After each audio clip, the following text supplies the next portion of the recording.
Bongbong Marcos na OD daw. Naku po, patay tayo dyan. Na-hospital daw po si Bongbong Marcos, tinakbo daw sa emergency. Naku, ewan natin ha. Yan ang ating pag-uusapan ngayong araw na to kasi iba't ibang haka-haka ang lumalabas ngayon sa social media.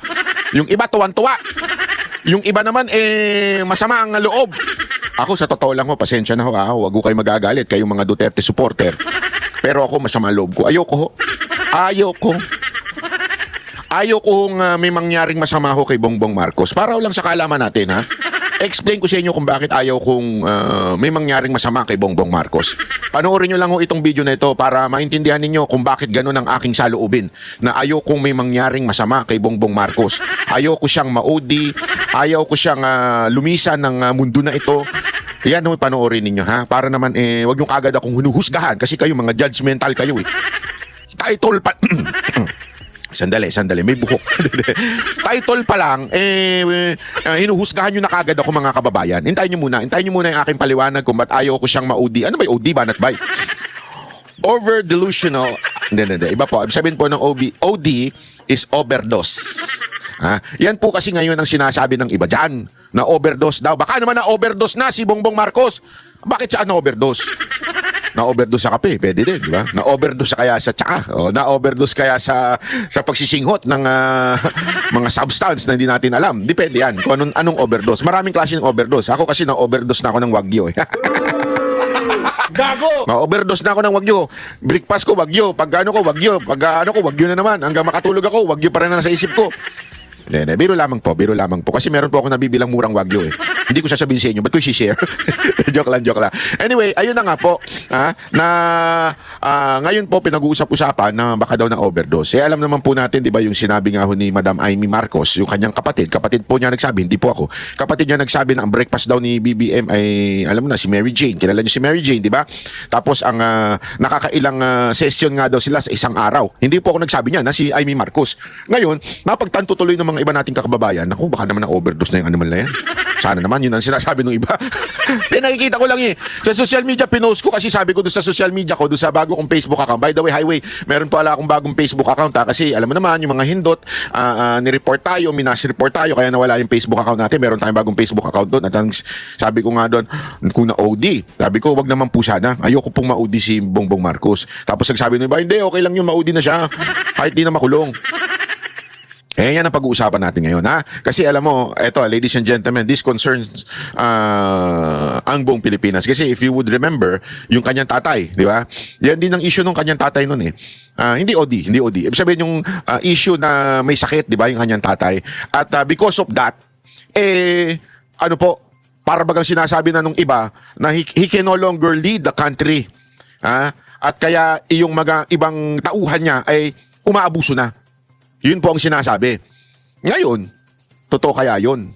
Na umabuso yung mga tauhan niya nung panahon ng siya po ay may sakit na. Kasi kung makikita ninyo dun sa Made in Malacanang ba yun? O tama. Dun sa Made in Malacanang, na pelikula ni Senator Amy, na nanggaling po mismo sa anak hindi po nanggaling ko gani-ganino. And doon talagang may sakit na po si Senior, Marcos Senior. At doon, tila hindi na siya makapagdesisyon at iba na nagdidesisyon. Kaya eventually binitbit na siya ng Amerika sa Amerika. Di ba ho? Yun ang sitwasyon. So ngayon, yan ang tinatanong ng taong bayan ngayon. Ito hubang si Bongbong Marcos ay gano'n na rin ba sitwasyon? Kasi mapailang araw na pong hindi nagpapakita in public eyes itong si BBM. At the same time, biglang in-announce ngayon ng Malacanang na siya ho ay dinala sa ospital. For discomfort, yun lang ang sinabi. Pero tingnan natin, panoorin muna natin itong balita. Dinala po si Pangulong Bongbong Marcos sa isang ospital sa Quezon City kagabi. Yan ay matapos umanong makaranas ng discomfort ang Pangulo. At mula sa Malacanang, nandyan po si Maricel Halili-Mase. Kamusta na daw ang Pangulo? Ano bang nangyari sa kanya?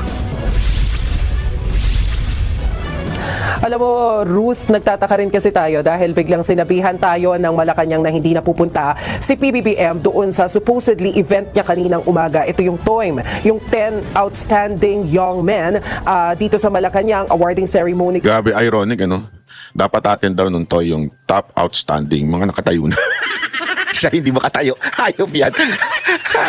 Hindi daw makatayo. Hindi daw. Huwag naman kayo ganyan. Kayo no, sama ng mga ugali yung mga animal kayo. Kanina, but instead of the President's Executive Secretary, Ralph Recto, yung nag-represent sa kanya. Ang sinasabi ng Malacanang, pinaliwanag na ngayon kung bakit hindi naka-attend dahil kagabi, dinala pala siya dyan sa isang private hospital sa Quezon City dahil nga doon sa tinatawag na discomfort na naramdaman niya. Pero nang tanungin natin si Palace Press Officer Undersecretary Claire Castro kung ano bang discomfort ito, hindi na nila idinitalye kung anong klase ng discomfort yung naramdaman. Mali yan eh.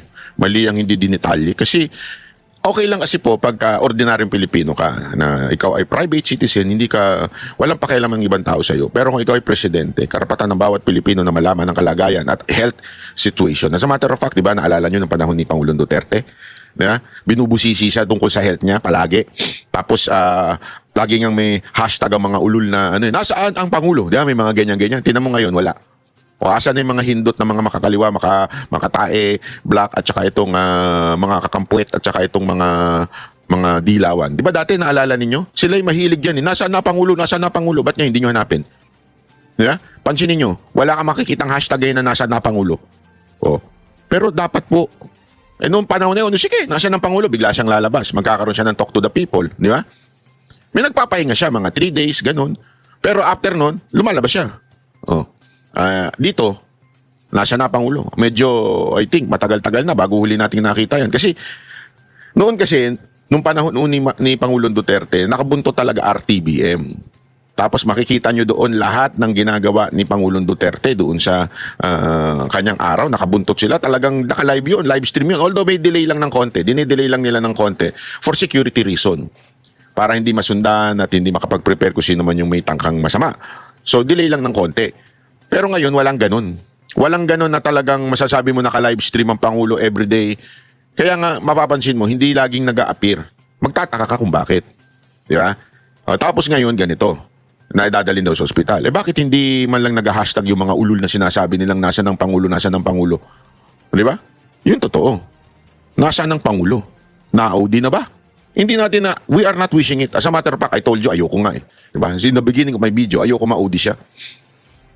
Papaliwanag ko kung bakit mamaya-maya. Pero, nasaan na Pangulo? Yun ang tanong. Nasaan ang Pangulo? Na-OD na ba siya? Wala bang video na kakaway-kaway man lang siya ng ganyan? O gaganyan-ganyan man lang? Wala. Para malaman natin, di ba? Kasi naalala ko nung si Pangulong Duterte, naglabas pa ng dyaryo eh. Yung kasi ganun yun eh, para proof of life. Hawakan mo yung dyaryo, may date doon ng dyaryo. Yung cover ng dyaryo. Tapos, may ganun pa si Pangulong Duterte nun eh. Bakit ngayon walang ganun? Bakit wala man lang dapat talagang malaman ng taong bayan, karapatan ng taong bayan yan. Ang Pangulo. Pero na-discharge naman daw agad si PBBM at bumalik na rin daw dito sa Malacanang. Stable na rin daw ang kanyang kondisyon pero buong umaga kanina nagpahinga lamang siya at minonitor lamang siya ng kanyang doktor. Ngayong hapon, inaasahan daw na dadalo na siya sa private meetings. 2 private meetings daw yung dadaluhan nila pero kakatanggap-tanggap lang din natin na balita na mukhang hindi natutuloy si PBBM doon sa kanyang okasyon supposedly na dadaluhan dyan sa probinsya sa Maynorte. Mukhang sasamantalahin muna ni PBBM ang pagkakataon para makapagpahinga muna for now dahil yan din naman ang payo sa kanya ng kanyang mga doktor. Pakinggan natin yung bahagi ng sinabi ni Undersecretary Claire Castro. Malamang po ang naranasan niya ay sobrang pagod sa pagtatrabaho. Pero dahil sinabi naman po ng doktor na naayos siya. Diyan pa lang kasinungalingan na kagad to si tagapagsinungaling ng Malacanang. Di ba? Napagod daw sa trabaho. Asan? Wala naman kami nararamdaman na tinatrabaho ni Marcos Ang alam ko ng trabaho niya, i-ribbon cutting niya lahat ng proyekto ni Pangulong Duterte. Yun lang. Ribbon cutting. Asan ang trabaho niya? Una, wala kami nakikita. Pangalawa, wala kami nararamdaman. Kung nagtatrabaho talaga ang presidente, dapat malang naramdaman natin. Makita natin yung pag-asensyo ng bayan. Yung mga bagong polisiya. Wala. Puro nagsasalita, mga tauhan niya, mga amuyong niya. Wala kang makikitang pagbabago, kaayusan, pagiging command. Wala kang makikita doon sa Pangulo. As a matter of fact, ang gagawin lang niya, ribbon cutting, tapos ngingiti-ngiti, ngingiwi-ngiwi. Ganun. So sasabihin mo, napagod sa trabaho. Anong trabaho niya? Mag-ano ng foil? Hindi, ako nagtatanong lang ako Hindi, foil. Alam mo yung pagkakakain ka, baka kayo naman talaga sama ng isip ninyo talaga mga animal kayo Yung di ba pag alam mo yung foil, di ba? Pare, mag-iihaw ka ng isda, di ba? Pag ihaw mo ng isda, ilalagay mo ngayon yun sa foil. Bakit? Kasi para pag pinainit mo siya uli, papainit mo na lang siya sa anong tawag doon, yung humahangin. Ano ba humahangin? Nakalimutan ko doon yung tawag doon. O basta yung may hangin. Hindi na uso ngayon microwave. Yung hangin na ngayon, tapos ilalagay mo ngayon sa foil yun para hindi masunog, di ba? O di kaya naman, papainit mo, nasa foil. O. Yung ibig sabihin ng foil, kayo talaga, oh. At maganda naman ang kanyang kalusugan. Siya po ay nasa Malacanang at muli magtatrabaho maya-maya lamang po. Nasa Malacanang daw. And Ruth, Naniniwala ba tingnan kayo? natin yung reaksyon ng Malacanang tungkol nga dito sa ikalawang impeachment complaint na inihain laban kay PBBM. Nako, may Gaya impeachment ng unang complaint. impeachment complaint, confident daw sila Nako. na ito ay walang malinaw na basihan para Nako. mapatalsik si PBBM. Yung sinasabi nila na mga betrayal of public trust at yung pagbabalik daw ng pork barrel sa ilalim ng Marcos administration. Ang sabi dyan ng Malacanang, magpakita ng ebidensya Yun. ng naghain ng impeachment laban kay PBBM. Pero sila Yun. naman daw ay confident na hindi matibay ang mga grounds na ito. Pero Sandali sinasang-ayunan ko si Yusek Castro dyan magpakita ng evidence for the impeachment of BBM. Ngayon, ibabato ko rin sa'yo. So, pakita rin kayo ng ebidensya that the president is well and kicking. Alive and kicking. Dapat ipakita nyo rin yung ebidensya, hindi pwedeng daway lang. Karapatan namin yan, bilang Pilipino na nagpapasahod sa inyo, karapatan namin malaman kung anong kalalagayan ng presidente. Ako gusto ko malaman talaga. Kasi gusto ko malakas siya, buhay siya at kaya niyang harapin ng lahat ng akusasyon sa kanya. Mamaya, pag-usapan natin yan, bakit gusto ko siyang hindi mayari. Ako talaga honest, ayoko mayari siya. Unfair pag nayari siya. Bakit? Hindi niya pagdudusahan ng mga ginawa niyang katarantaduhan sa bayan na to. Yan ang dahilan. Hindi pa pwede, ligtas na siya? Doon na siya sa impyerno? Hindi pa pwede. Kailangan makita ng taong bayan ang ginawa niyang pinagdudusahan niya, ang katarantaduhan, kapabayaan niyang ginawa sa bayan na ito. Yan ang katotohanan. Yan ang gusto kong mangyari. Gusto kong mangyari ay dapat ay malaman niya na hindi natuwa ang bawat Pilipino sa ginagawa niya, sa kahayupan at kapabayaan niya sa bayan na ito. Yan ang totoo. respetuhin pa rin daw nila ang due process. Ruth? Yan po ang Express Report ni Maricel Halili. Mga kapatid, Ruth Cabalco para sa mabilis na pasada ng mga Ayan po yung balita. Pakinggan natin yung buong kasi dito may mga nahuli tayong sinabi nito ni Claire Castro na bubukingin natin. Magandang araw, Malacanang Press Corps. We have an official statement. The President spent the night under medical observation as a precautionary measure of Dito piling-pili yung salita niya, di ba? Under observed daw. Ayaw pang sabihin na itinakbo. Di ba? Ayaw pang sabihin na itinakbo sa emergency. Talagang observe lang. Ano yung bigla-bigla? Ay, naisipan ko. May isipan ko pumunta sa ospital para lang ma-observe ko yung sarili ko. Aminin nyo na tinakbo sa emergency. Huwag na kayong puro palusot. Tama, mali. Puro kayo palusot eh. experiencing discomfort. His doctors advise rest and monitoring, and his condition remains stable. The President continued to carry out his responsibilities while under medical observation and has returned to Malacanang. Thank you. Magandang umaga po, Yusek. Ma'am, before I proceed to my original question, just to follow up on the President's health, may we know what particular discomfort did the President experience? Yan. Ano ba yon? Discomfort? Nagtatae? Acidic? Ano ba mga discomfort? Hirap makahinga? Asthma? Minor stroke? May minor ba stroke? Minor heart attack? Ano ba? Ay, kasi sabi discomfort di ba? Baka naman burp ng burp. Gumaganon ng gumaganon. Sinisipon. Grabing discomfort yun, sipon ha. Nasusuka, naduduwal. Nakalunok ng pakwan. Ano pa? O baka naman nasobrahan. Saan nasobrahan mga kababayan? Nasobrahan sa kilawin. Bakit kilawin? Hindi kasi pagka nasobrahan ka sa kilawin, alam mo yung kilawin, no? Tuna, gano'n. Minsan sumasakit yung tiyan mo kasi maasim, tapos minsan hindi press yung tuna na yun. Kaya magkakaroon ka talaga ng discomfort nun. Ano dahilan? O nasobrahan sa di umano, allegedly. Yung sinabi ni Senator Amy na bumabatak yung kapatid niya. Baka naman nasobrahan na dun. Bakit di nyo sabihin? Anong sasagot mo? Tagapagsinungaling ng Malacanang? Last night? Hindi po sa atin na nabanggit kung ano ang Eh, particular. tumabi ka na dyan. Wala ka palang alam eh. Lumayas ka na sa posisyon mo. Wala ka palang alam. Gago! Hindi, kung wala kang alam, lumayas-layas ka na dyan. Walang kwenta yan. na discomfort na kanyang naranasan. But ang importante po rito at dapat natin maipaalam sa ating mga kababayan na siya po ngayon ay muling nagtatrabaho at nasa Muling nagtatrabaho, Napakasinungaling din itong aling to, no? Mantakin mo, nagkaroon ka ng discomfort, tinakbo ka sa ospital, di ba? Nakabalik ka na ngayon, tapos muling nagtatrabaho. Pero, hindi ka naman nakikita ng tao. Alam mo, kung ako sa'yo, pwede mo naman sabing nagpapahinga, di ba? Recovery. Walang ganun. Nakaano ka ng discomfort to the point na din ka sa ospital. Kasi, yun nga lang discomfort na konti, nagtatay, hindi ka naman dadalhin sa ospital nun di ba? Masakit ang ulcer mo. Hindi ka naman dinadala sa ospital, bibili ka lang ng inumin di ba? Na gamot. Kung ganun lang yung mga discomfort mo. So, ibig sabihin, nung pag dinala ka sa ospital because you are experiencing discomfort, ibig sabihin, medyo malala, kaya nga ang tinawag doon, emergency room Ibig sabihin ng emergency. Ibig ba sabihin ng emergency? Hindi emergency. Kaya nga emergency, di ba? Kasi nga, mukhang hindi mo na kaya solusyonan ng mga home remedy medicine o over-the-counter medicine. Kaya ka nga tumakbo ng ospital. Unless nag-iinartian. Ay, sumakit yung kuko ko, punta ako sa ospital. Ganon? Talaga ba hinang nilalang? Ganon lang ba siya? Hindi, di ba? So, ibig sabihin, kung pumunta ko sa ospital, medyo may discomfort talaga. Tapos, gabi yun Sana nga umaga Hindi, gabi. Tapos ngayong umaga, nagtatrabaho na daw? Sinungaling nitong babaeng to.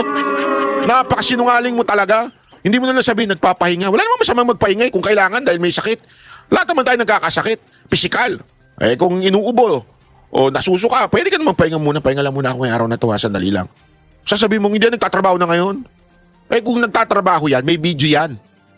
Ganun lang kasimple. Pag nagtatrabaho yan, may video yan. Nandyan ng RTBM sa paligid. Nakasunod yan, palagian. Di ba?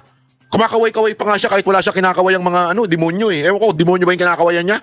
Kaway siya ng kaway, di ba? Ganyan, naka-video ng RTBM.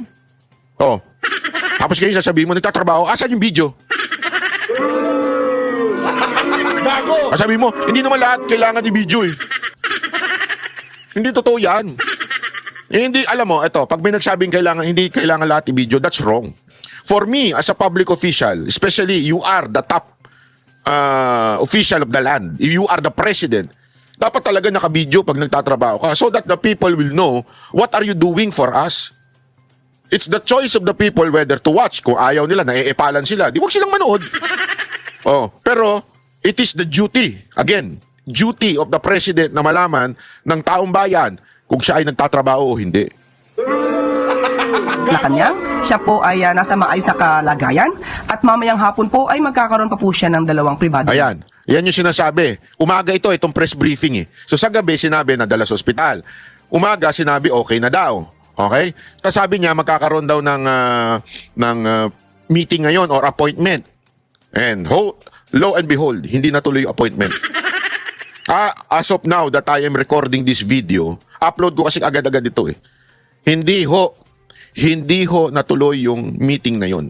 On whatever reason is, hindi natuloy. So, ibig mong sabihin, nagtrabaho siya nung umaga, tinamad na siya nung gabi. That's how liar you are, Miss Yusek Castro. Ay, Claire. Tama. Claire Castro. Di ba?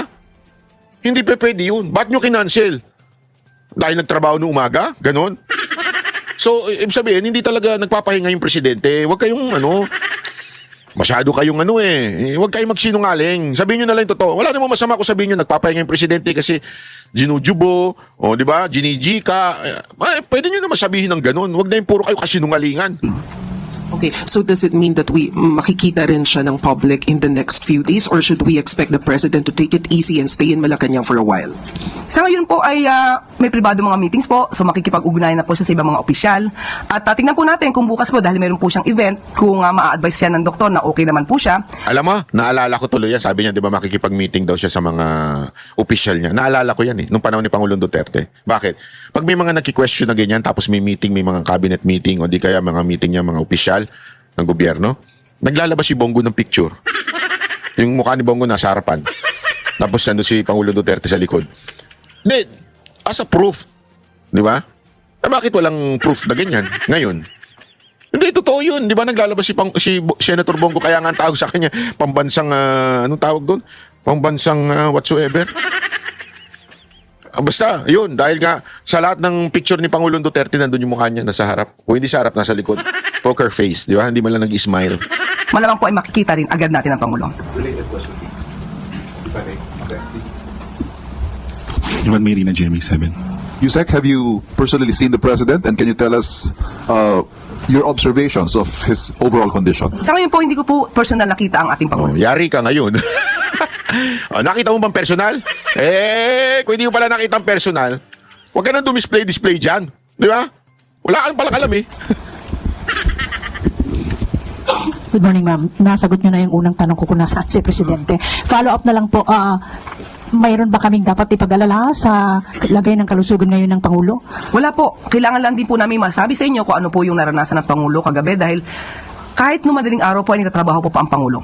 Malamang po ang naranasan niya ay sobrang pagod sa pagtatrabaho. Pero dahil sinabi naman po ng doktor na naayos siya at maganda naman ang kanyang kalusugan, siya po ay nasa Malacanang at muli magtatrabaho maya-maya lamang po. Clarification lang po, na-ospital po ba si Presidente kagabi o dyan lang siya sa bahay nila pinuntahan ng doktor? Yan po ay hindi po nabigay sa atin ang pinakadetalye. Okay. Isa pang question, ma'am. Sabi po ni MMDA General Manager General Nicolas Torre III, hindi pa siya retired sa PNP at hindi po siya So ayan yung sitwasyon ngayon ni Bongbong Marcos, ha? Eto, isingit lang natin bago tayo magtapos kasi napaka-importante nito. Alam mo, si Torre. Ito kasi si Torre, alam naman po natin na talagang sinisipa na, sinusuka ng administrasyon na ito to the point na tinanggal ka siya kagad siya as PNP chief. Tapos, binastos ba siya by giving a position na sobrang lower? Sana nga kung chairman ka o head ka ng MMDA. Hindi eh. MMDA manager. Ang ina niya. Imaginein mo ikaw nasa kumpanya ka. Ang posisyon mo, Vice President. Kasi ganito yan, Presidente, di ba? O, siyempre, si Marcos yun. O, halimbawa, sa kumpanya, si Presidente ng kumpanya, Presidente ng Pilipinas. Tapos, merong mga VP. Maraming VP. Vice President for, ganyan sa kumpanya Vice President for Administration, Vice President for Security, Vice President for ganito. Maraming ganyan. Alam ko yan kasi yan ang posisyon ng aking ama nung bago siya mag-retire. Vice President for something, di ba? Alam mo, si Torre parang ganyan. Vice President for Security and Peace, something like that, ng kumpanya. Di ba? So kung meron mang ganon, nandun ka na sa posisyon na yun. Binigay ka na, doon ka na. Kunwari, kumpanya ni, Banat by Corporation. Ganun. Marami akong hawak. Hotels, resort, restaurant. And I'm the president. I'm the CEO. And my vice president ay si Jay Guevara, halimbawa. Si Jay Guevara ang aking vice president for security kasi mukhang security guard. Di ba?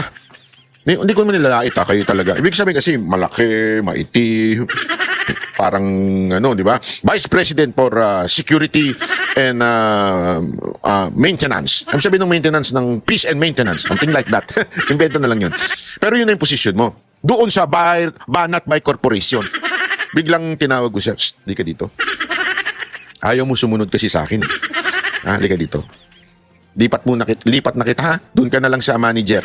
Manager ng isang restaurant. Anong ibig sabihin nun? Bakit mo inilagay doon bilang manager na lang ng isang restaurant? Hindi na ng national. Remember, MMDA is not national. It is part of the national government. Pero hindi niya sakop ang national. Bakit? Kaya nga MMDA, Metro Manila Development Authority. Metro Manila lang ang sakop ng MMDA. Walang MMDA sa Cebu, walang MMDA sa Davao, walang MMDA sa ibang lugar. Kasi nga, Metro Manila. Kung meron mang dyan, iba ng tawag. Etong pinaglagyan ni Torre, MMDA, Metro Manila Manager. So, ibig sabihin, mga kababayan, kung ikaw ay isang manager, binaba kita sa pwesto mo, kulang na lang, mag-resign ka na lang, mahiya ka sa balat mo. Niretain na lang kita dyan kasi kawawa ka naman. Diba? Parang ganun eh. Hindi ka kasi masunurin, sobrang yabang mo, inilagay na lang kita dyan sa baba. Bahala ka dyan. Di ba? Ibig sabihin, talagang pinagtatabuyan na siya. Mantakin mo pinagtatabuyan plus ito pa. Ng optional retirement, taliwas po sa sinasabi ngayon ng NAPOLCOM. Paano po natin maire-reconcile yun ng executive, considering na yung executive po ang nagtatalaga ng mga opisyal natin sa gobyerno? Wala po bang magiging conflict doon? Opo.